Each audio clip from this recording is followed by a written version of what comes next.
Fnaf is a corrupt and creepy universe full of dead kids and a crazy killer rabbit. With jump scares at almost every corner and power to keep watch of it, it's difficult and almost impossible for a normal person to survive in this world. But what if the ones surviving aren't normal? In this video I wanted to go over which slasher characters from different slasher films and horror movies could survive in Fnaf. It's something that kinda makes sense looking at different horror icons that match the freak and energy of Fnaf. Anyway, without wasting any more time, close those doors and turn on those flashlights. Let's begin.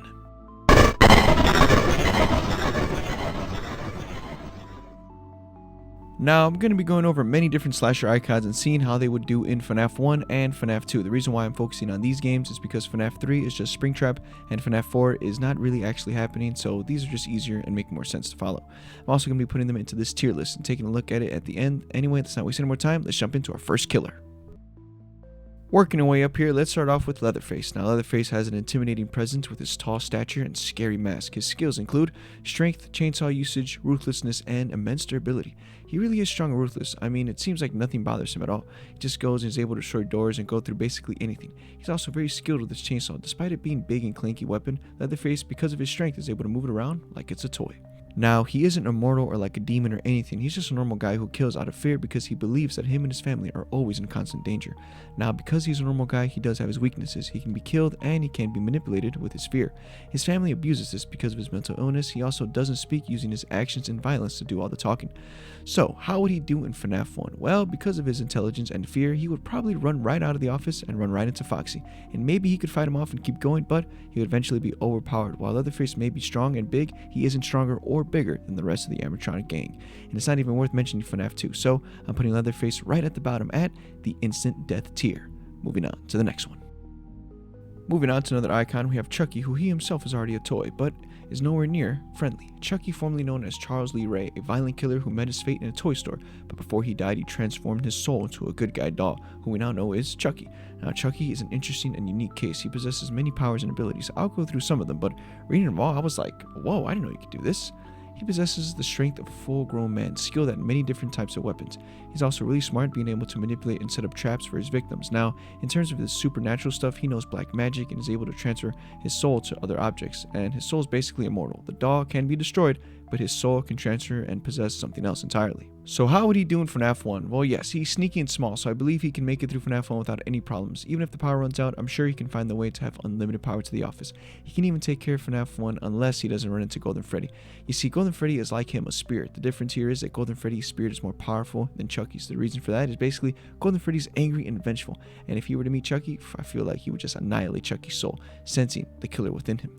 As for FNAF 2, I don't think Chucky would make it that far at all.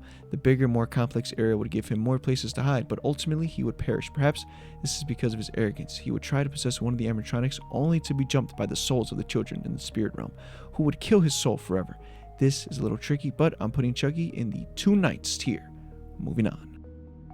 Next, we have Ghostface, another iconic killer, but perhaps the weakest in this entire video. Now, Ghostface is just a persona. It isn't just one person. The other slashers here, I won't spend too much time on this one, but Ghostface does not have any special powers or abilities other than being funny and witty. Now, how would Ghostface do in FNAF 1? Well, since he's just a human and Ghostface doesn't have any supernatural powers, he would quickly perish. I feel like if he was in FNAF 1, he would die trying to escape the pizzeria and end up tripping over something that would alert the animatronics, and they would gang up on him, killing him instantly. For FNAF 2, that would be even worse for Ghostface, an even bigger facility and even more animatronics. Yeah, he isn't making out of this one either. And for this, I'm putting him down in the instant death tier. Moving on up, we have Michael Myers, another very iconic slasher. Now, Michael Myers' motives for killing are nothing like we've seen here. His motives for killing are just for the intentions of evil. He is pure evil. Now, a cool quote I wanted to share was one said by the iconic Dr. Samuel Loomis. He says, "I spent 8 years trying to reach him, and then another 7 trying to keep him locked up, because I realized what was living behind that boy's eyes was purely and simply evil."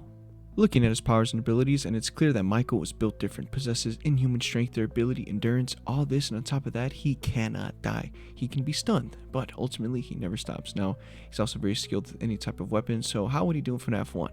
Being as he can't die and isn't scared of anything, he would annihilate all of the animatronics very easily. I mean, he'd take some hits, but ultimately he would tear them to shreds, and the souls of the children would probably be even more terrified of him.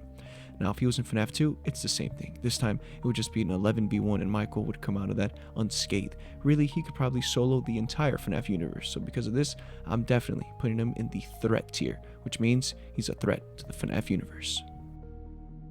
Next, we have Freddy Krueger, another iconic character. Now, Freddy's whole specialty is dreams and souls and killing children. Him and William could be best friends. Now, in terms of powers and abilities, he can invade people's dreams and kill them in their nightmares. He can manipulate anyone's dream to his will. Also, while he is in the dream world, he is impossible to kill. But unlike Michael Myers, he can be killed in the real world. One of his other weaknesses is fire. Now, you take him and drop him into FNAF. It would be interesting since all the animatronics are children and Freddy's favorite victims are children.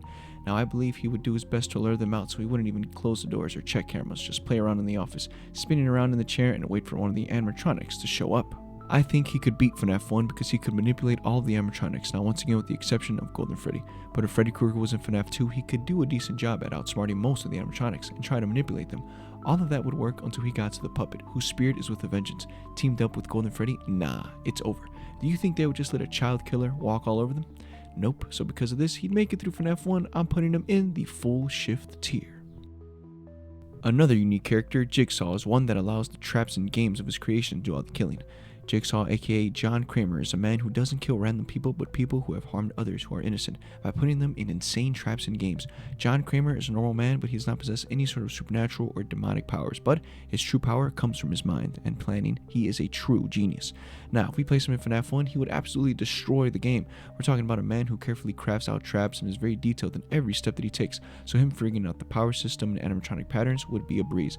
I also think he would go the extra mile and find the way to temporarily deactivate the animatronics and try to use them for his own advantage, perhaps incorporating them in his own games. If he were in FNAF 2, he would also do really well. At first, he would adapt to the more complex patterns and even probably have a lot more fun doing it. The risk of death being the reward for losing, he would absolutely have fun and fly through the nights. Of course, the only exception being not running into Shadow Bonnie or Golden Freddy, so because of this, I'm putting him into the full shift tier. On to the last slasher in this video, we have Jason Voorhees, one of the most iconic and menacing slashers to ever exist. Now, Jason is a violent and silent killer who kills out of vengeance for his mother. Now, Jason possesses many powers and abilities. I can go through all of them, but we all know Jason's just a tank, a being who is immortal and pretty much invulnerable. The only weakness he has is a love for his mother and maybe water, but that one's a little messy. But who in the FNAF universe is even going to top that? So we put Jason in FNAF 1, he would absolutely slaughter all of the animatronics with ease. He would not even care about anything, no patterns, about saving power, nothing. He would just walk in there and maybe use the darkness for his advantage, walk out of there unscathed. If he was in FNAF 2, once again, he would kill everything. Even Golden Freddy and Shadow Bonnie would appear. He wouldn't care and probably scare them, so much so Jason is definitely going to the threat tier, since he can single-handedly kill the entire FNAF universe. That is how I think some slashers would do in FNAF. This is a final look at the entire tier list. Let me know down below, how did I rank them? Also, feel free to rank them yourselves. If there's any more slashers you want me to see, let me know down below, because I'll do a part 2 to this video. I want to say thank you all so much for the recent support on the channel. It means so much to me. So please consider checking out some other videos, like and subscribe, and I'll catch you in the next one. Peace out.